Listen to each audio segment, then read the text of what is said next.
Selamat pagi Bapak Ibu dan saudara-saudari sekalian. Kembali lagi bersama saya di dalam program Resapi, Renungan Sabtu Pagi. Di tengah-tengah masyarakat kita hidup dengan berbagai orang, berbagai latar belakang, berbagai macam budaya. Yang tentunya menjadi sebuah anugerah tersendiri dan menjadi sebuah keunikan sendiri ketika kita tinggal bersama-sama sebagai warga negara Indonesia. Dan juga jangankan sebagai warga negara, di dalam agama Kristen, di dalam kehidupan beriman sebagai orang Kristen, kita juga menemukan berbagai macam gereja dengan berbagai macam ajaran, berbagai macam alirannya tersendiri.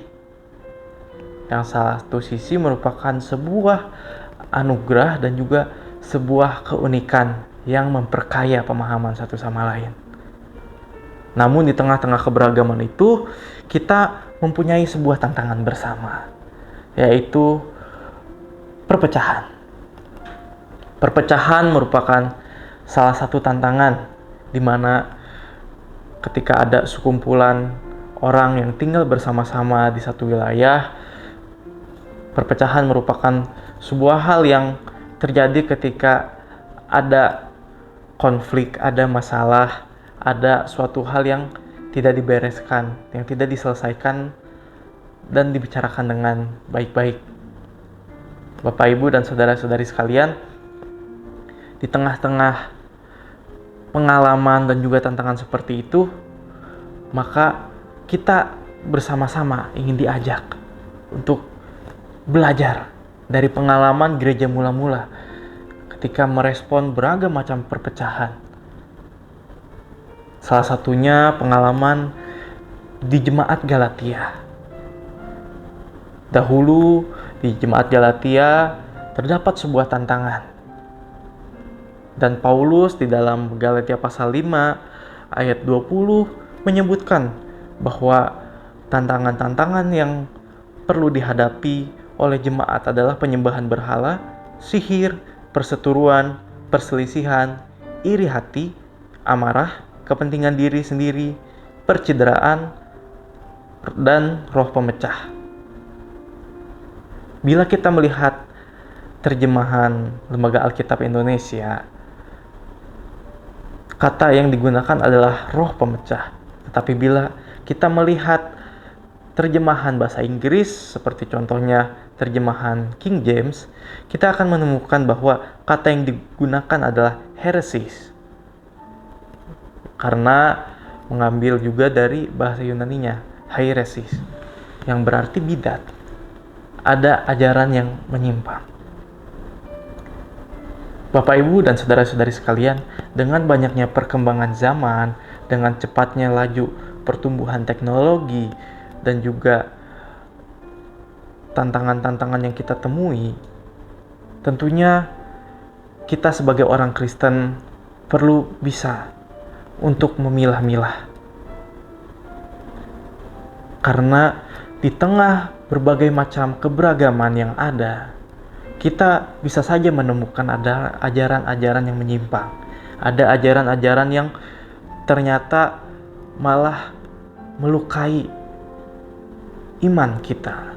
Ajaran-ajaran yang bisa saja membuat kita memiliki pemahaman yang salah dalam melihat sesuatu. Bukan hanya ajaran-ajaran, namun juga ada beragam macam berita-berita palsu juga, hoax, entah itu media-media yang saat ini memasuki tahun-tahun politik banyak menyediakan beragam macam berita-berita politik yang tentunya bisa saja menjadi sebuah pemicu terjadinya perpecahan. Di tengah-tengah kondisi seperti itu, kita diajak agar kita bisa hidup untuk mengikuti roh. Seperti yang dikatakan oleh Paulus, agar kita hidup di dalam roh. Agar kita bisa senantiasa dituntun oleh Roh Kudus di tengah hidup kita masing-masing. Oleh karena itu kita perlu menjadi seorang Kristen yang bijak. Kita perlu penguasaan diri ketika kita menghadapi berbagai macam kabar, berbagai macam ajaran, berbagai macam berita yang mungkin menjadi sebuah pemicu terjadinya perpecahan di tengah kehidupan bersama kita. Oleh karena itu, Bapak, Ibu, dan Saudara-saudari, mari bersama-sama kita bisa belajar. Mari bersama-sama kita melangkah sedikit demi sedikit. Jangan terlalu cepat kita merespon, terutama media sosial, apalagi di grup keluarga tentunya informasi lebih cepat. Banyak yang termakan hoax ataupun banyak penipuan-penipuan terjadi sekarang di dalam aplikasi media sosial. Dan oleh karena itu, marilah kita berhati-hati, marilah kita menjaga keutuhan kita. Marilah kita bisa menjaga kebersamaan kita, menjaga ajaran kita, sehingga kita bisa menjawab tantangan zaman saat ini. Di tengah-tengah berbagai bahtera, seperti yang disebutkan di dalam NKB, Gereja Bagai Bahtera, begitu pula lah kita. Di tengah lautan yang ada ombak yang menerjang bahtera kita, ada pula ombak yang tenang sehingga kita bisa melewati laut dengan santai, dengan tidak khawatir. Namun ada kalanya ketika kita diterpa dengan ombak dan badai. Di situ maka kita perlu tuntunan tangan Tuhan dan juga Roh Kudus untuk membimbing kita. Marilah kita saling menguatkan, mari kita jaga bahtera kebersamaan kita, jangan sampai kita terpecah-pecah. Salinglah kita menghargai, salinglah kita mengkoreksi, dan salinglah kita untuk memperbaiki diri kita sendiri. Kiranya kita menjadi pribadi yang terus belajar, menjadi pribadi yang rendah hati, menjadi pribadi yang senantiasa mau untuk mendengarkan. Kiranya Tuhan Yesus memberkati kita semua. Selamat belajar, selamat menjadi rendah hati, dan selamat menjawab tantangan hidup kita sebagai orang Kristen. Tuhan Yesus memberkati kita semua.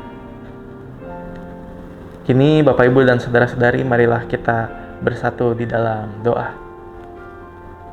Ya Allah, ya Bapa kami berterima kasih atas firman yang boleh kami dengar.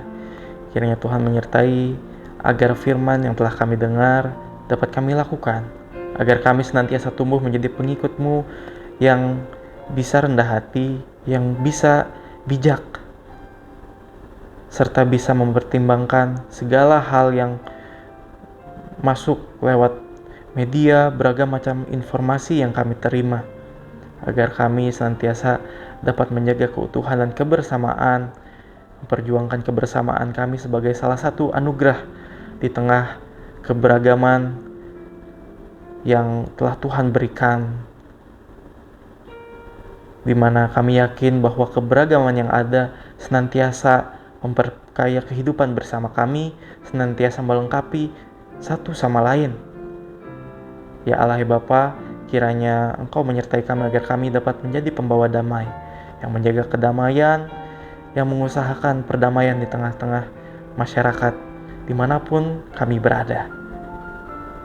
Kiranya Tuhan juga sertai kami akan melanjutkan aktivitas kami. Kiranya Engkau menguatkan kami, Engkau memberikan kami kesehatan, dan juga memberikan kami semangat agar kami dapat senantiasa melanjutkan aktivitas kami, pekerjaan kami, dan pergumulan kami. Karena kami yakin dan percaya bahwa bersama dengan Tuhan, maka kami bisa melewati berbagai macam pergumulan kami. Inilah doa kami ya Tuhan, sertailah kami, kiranya terjadi seturut dengan kehendak-Mu. Dalam nama Kristus Yesus kami berdoa. Amin. Bapak, Ibu, dan Saudara-saudari, sampai jumpa di resapi selanjutnya. Tuhan Yesus memberkati kita semua.